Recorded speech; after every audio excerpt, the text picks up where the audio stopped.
Finding out my husband was cheating felt like the world had caved in on me. We'd been married for 10 years, built a life, a home, a future, or so I thought.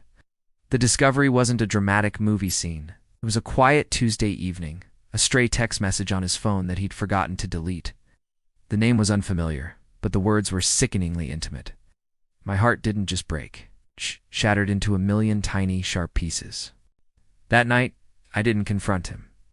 I lay next to him in bed, the man I thought I knew, and felt a cold, hard knot form in my stomach. The tears came silently, streams of hot grief that I muffled in my pillow.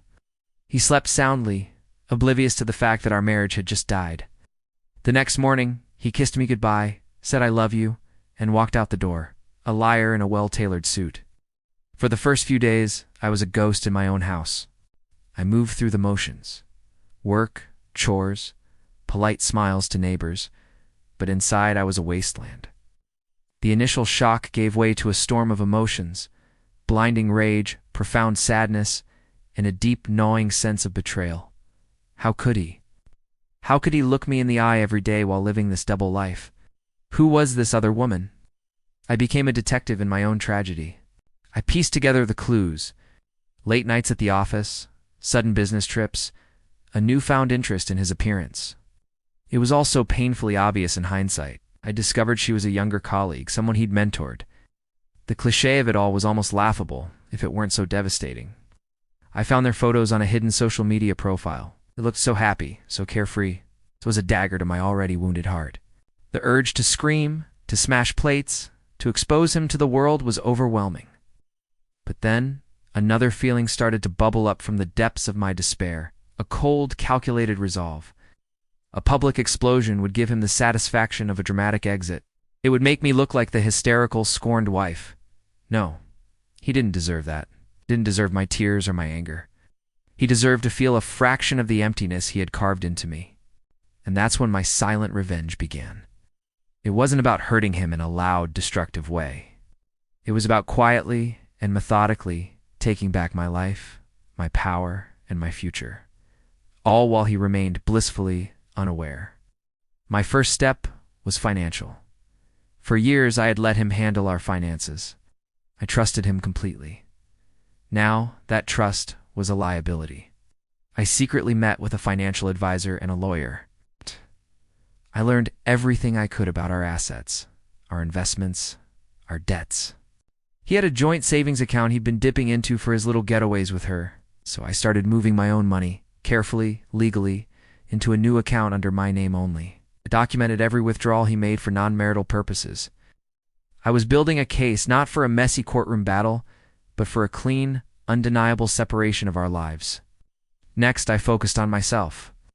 I had let parts of me fade away in the comfort of our marriage. I stopped painting. I stopped seeing my friends as often. I stopped taking care of my own well-being. I reconnected with that person. I signed up for an art class, started going to the gym, not to get a revenge body, but to feel strong in my own skin again, to sweat out the poison of his betrayal. Reconnected with old friends who welcomed me back with open arms, their support a soothing balm on my raw nerves. Now I started to feel glimmers of my old self returning. All the while at home, I was the perfect wife. I made his favorite meals. I asked about his day. I listened to his work problems, sometimes even about the very colleague he was sleeping with, all with a serene smile on my face. It was the hardest acting job of my life. Every I love you from him felt like ash in my mouth, but I would smile and say it back.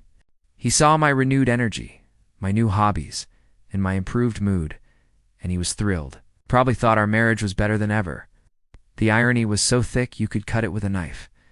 He thought my happiness was because of him, when in reality, it was because I was planning my life without him. The most challenging part was maintaining my composure. There were days I'd see a charge on the credit card for a fancy restaurant I had unbeen to, and the rage would boil up. I'd have to lock myself in the bathroom, grip the sink, and breathe until the red haze cleared.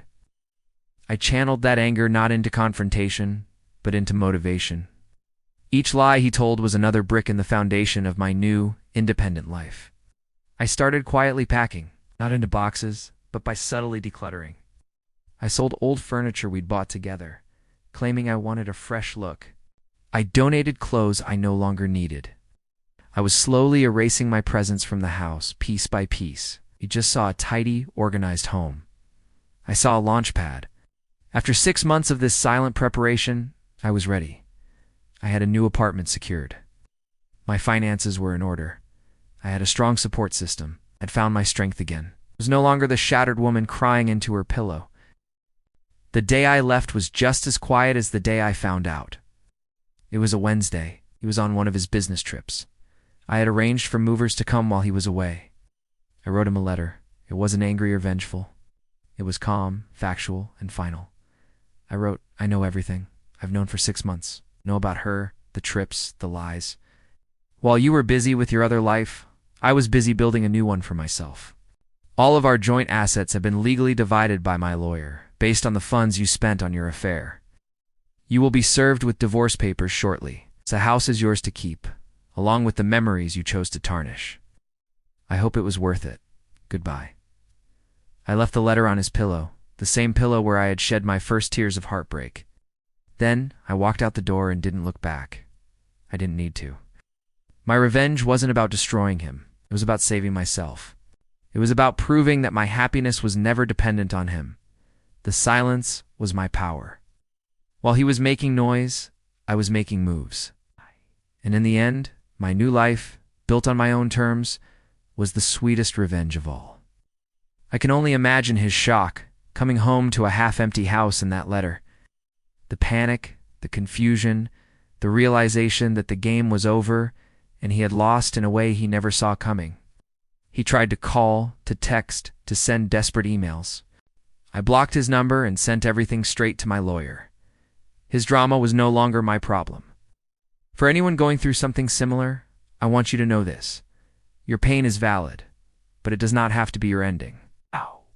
Sometimes the most powerful response is not a loud explosion, but a quiet revolution within yourself. Focus on your healing, on reclaiming your power, and on building a future that you deserve.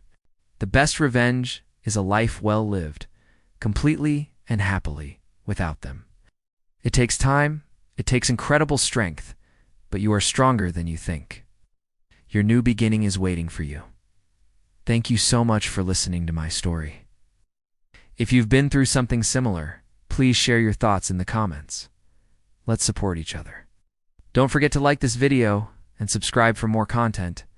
You're not alone.